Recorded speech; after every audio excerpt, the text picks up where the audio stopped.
Welcome back to another episode of Out Loud Geek, where we discuss news and views about pop culture, science fiction, fantasy, food, cooking, the outdoors, and more. It's time, once again, for another depressing dose of dismal Disney. A leaked video was posted online on February 13th, 2024 by ex-user Christopher F. Rufo of Disney CEO Bob Iger speaking presumably to Disney's employees internally during what may have been a company-wide staff meeting. And based on what he says during the video, it was more than likely recorded in mid-January of 2021, which was only 1 month before Disney and Lucasfilm fired actress Gina Carano in February of that year due to her personal socio-political beliefs that she had been sharing on her personal social media account on the platform formerly known as Twitter, that's now known as X. But before proceeding, I'd like to ask everyone to please like this video, please subscribe to this channel, and please press the bell to receive notifications. Thanks! Now, for those of you who have been following my YouTube channel for a long time, you probably know that I don't overtly go out of my way to talk about politics. But as entertainment companies have increasingly co-opted the content that they are producing to push their preferred socio-political messaging and views, it has become increasingly difficult to ignore the detrimental impact that their messaging has been having on works of science fiction, fantasy, and other content that directly affects pop culture. And the Walt Disney Company in particular, which has always portrayed itself as a company dedicated to family entertainment, has over the past 7 years been increasingly pushing what could be viewed as very partisan socio-political messaging as part of its adoption of the woke identity politics agenda. What precipitated the transformation of the Walt Disney Company from a family entertainment company into a mouthpiece for the woke identity politics movement was its response to the backlash that occurred following the back-to-back slates of all-white nominations by the Academy Awards in 2015 and 2016 for Best Actor, Best Actress, Best Supporting Actor, and Best Supporting Actress. Then in 2016 and 2017, the Academy of Motion Picture Arts and Sciences, as well as every major Hollywood studio and streaming company, including Disney under then CEO Bob Iger, hired new highly placed DEI managers to demonstrate their increased commitment to DEI, which was very quickly transformed into full-on woke identity politics. And the impact was not limited to each of the company's hiring efforts. No, instead it was pushed very deeply into who could be casted into acting roles, who could be hired to write screenplays, what was being written into those screenplays, who could direct movies and shows, as well as who was being hired for every other aspect of content production. And what this amounted to was that people were no longer being hired based on their experience and education. They were instead being hired if they were part of what the woke identity politics ideology has declared to be marginalized groups of people. And the more intersectionally marginalized a particular individual is deemed, the more likely he or she is going to be hired. While those who are deemed less marginalized or worse, oppressors, due solely to their race, gender, sexual orientation, and sexual identity, are far less likely to be hired for anything both in today's Hollywood and by the BBC in the UK. And it goes beyond who gets hired because the screenplays themselves also have to emphasize the woke identity politics message over every other storytelling consideration. Elon Musk recently provided proof of this on his X account when he shared an image that outlines Disney's woke identity politics objectives.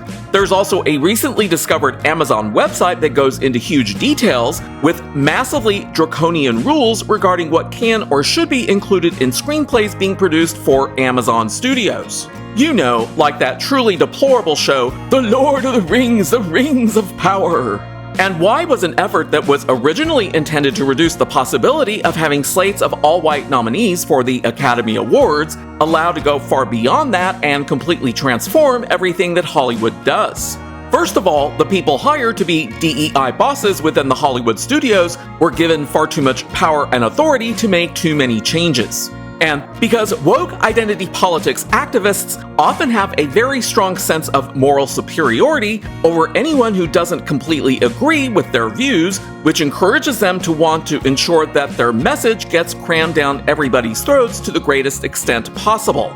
This has included pushing LGBTQ characters and story elements into entertainment produced specifically for young children, which is very likely one of the contributing factors why the Florida legislature passed the Parental Rights in Education Act that Governor Ron DeSantis signed into law over the public objections that were made by Disney's then CEO Bob Chapek in 2022. And please remember the phrase moral superiority, because that's going to come up again shortly. So what exactly did Bob Iger say in the recently leaked video that was recorded only weeks before Disney and Lucasfilm unceremoniously fired Gina Carano? Let's take a look, and I'll be stopping it periodically to comment. I mean, Bob has talked about this eloquently since he's become CEO. I'll say a couple of things about it. You know, we've tended to shy away from politics. So one of the first things that Bob Iger says is that the Walt Disney Company's leadership has, quote, shied away from politics, unquote. And by saying that, what he's preparing to do is to move the company away from being politically neutral to being politically partisan. And in doing so, I think we've shied away from talking about issues that aren't political at all. Then Bob Iger prepared to go down an even more slippery slope by making the further claim that the company had shied away from commenting on issues that he had decided aren't political at all. But it will become increasingly apparent shortly what he actually meant by that. Like the issues that we're talking about today. Because we believe in doing so, maybe it looks like we're taking a stand. Well, in that reality, we should be taking a stand. Then Bob Iger went all the way when he told the Disney employees, quote, we should be taking a stand, unquote. So 30 seconds into this leaked video clip, Bob Iger had very deliberately decided that the Walt Disney Company was going to become a politically partisan company. Shouldn't a CEO's first consideration be to the financial well-being and success of the company that he or she is in charge of, and not partisan politics? When Bob Iger made this statement to Disney employees, he had already abandoned basic common sense as well as his responsibilities to the financial health of the company. Up to this point in time, Disney had been producing content that was beginning to increasingly push the woke identity politics message. But after this meeting occurred appears to be when the messaging became even more overt in Disney shows and movies, such as the following. 2022's controversial animated series for children entitled The Proud Family Louder and Prouder, 2022's dismal Star Wars series Obi-Wan Kenobi, 2022's flopped animated movie Strange World, 2023's flopped MCU movie Ant-Man and the Wasp Quantumania, 2023's mediocre performing Pixar animated movie Elemental, Kathleen Kennedy's 2023 woke flop, Indiana Jones and the Dildo of Destruction, 2023's female-dominated and incredibly boring Star Wars Ahsoka series, and 2023's massively woke and biggest flop ever for the MCU, the female-dominated movie entitled The Marvels. But beyond the increasingly woke and failed content, Iger's "we should be taking a stand" comment would lead directly to then CEO Bob Chapek's March 2022 public opposition to Florida's Parental Rights in Education law. I take responsibility for this. I was CEO for 15 years. And so I manage the company's public-facing processes and how we were portraying ourselves. Bob Iger then said that he was the person responsible for the company's public face for 15 years, and he still is today. And what condition is the Walt Disney Company now in? Interestingly, Disney stock value peaked at $197.16 per share on March 12, 2021, which was roughly 2 months after Iger made these statements, and only 1 month after they had fired Gina Carano. But what happened after that? Disney stock has been in a downward freefall pretty much ever since. It reached its lowest point of $79.33 per share on October 23, 2023, which was only 4 months ago. Since then, it has meandered its way up slightly to around $112 per share as of the time that I am recording this video. But that's still a far cry from the $197.16 per share that occurred back on March 12, 2021, which was 3 years ago. And what has the company done to try and regain that lost value? Nothing as far as I have seen because it's too preoccupied with pushing the woke identity politics message. And that has cost the company billions of dollars in lost profits and lost stock value. Does that sound like responsible leadership to you? Because it sure as hell doesn't sound responsible to me. But let's see what else Bob Iger had to say. And I think that we have to be less cautious, as Bob, I think, was just alluding to, about such things and not be concerned. Like just commenting about what happened in Washington last week, that's not political on our part at all. We know that what we saw was fundamentally wrong and that it was rooted in hatred and disrespect and contempt and intolerance. And we should feel free as a company to comment about that without retribution. Again, Bob Iger is trying to make the claim that when Disney comments on something that's very political in nature, the company's comments are not in of themselves political. Here are Bob Iger's exact words at the start of this segment. Quote, "And I think we have to be less cautious, as Bob, I think, was just alluding to about such things and not be concerned. Like just commenting about what happened in Washington last week, that's not political on our part at all." Unquote. In these statements, Bob Iger was essentially gaslighting his own employees because he wanted them to view the company's comments as being moralistic, not political. I also believe that he wanted his employees to view themselves as being morally superior by being part of the Disney company, provided that they were going along with its woke identity politics initiatives. Remember what I said earlier in the video? A sense of moral superiority is central to woke identity politics activists because they see themselves as being virtuous by helping groups that they have deemed to be marginalized to overcome those that they have deemed to be their oppressors.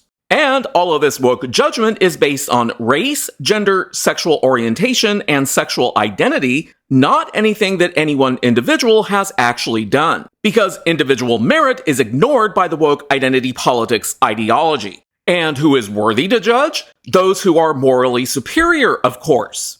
The firing of Gina Carano only weeks after this employee meeting occurred was a judgment against her beliefs, not her work performance as an actress. And what was Bob Iger's final statement in that video segment? Quote, "And we should feel free as a company to comment on that without retribution," unquote.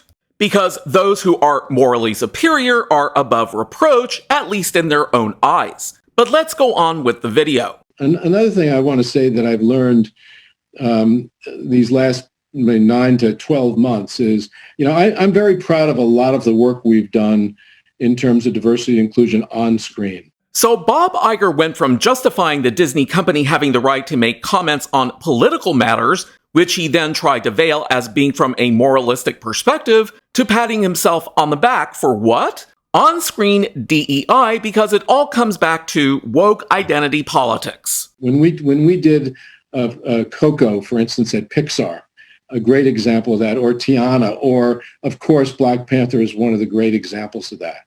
I allowed those things to make me feel a bit complacent in a sense. It's not that I wanted to be that way, but I thought, wow, we did Black Panther. How great are we? Then Iger mentioned examples that included the movies Coco, Tiana, and Black Panther, all of which he's proud of, but they also made him feel complacent. But about what?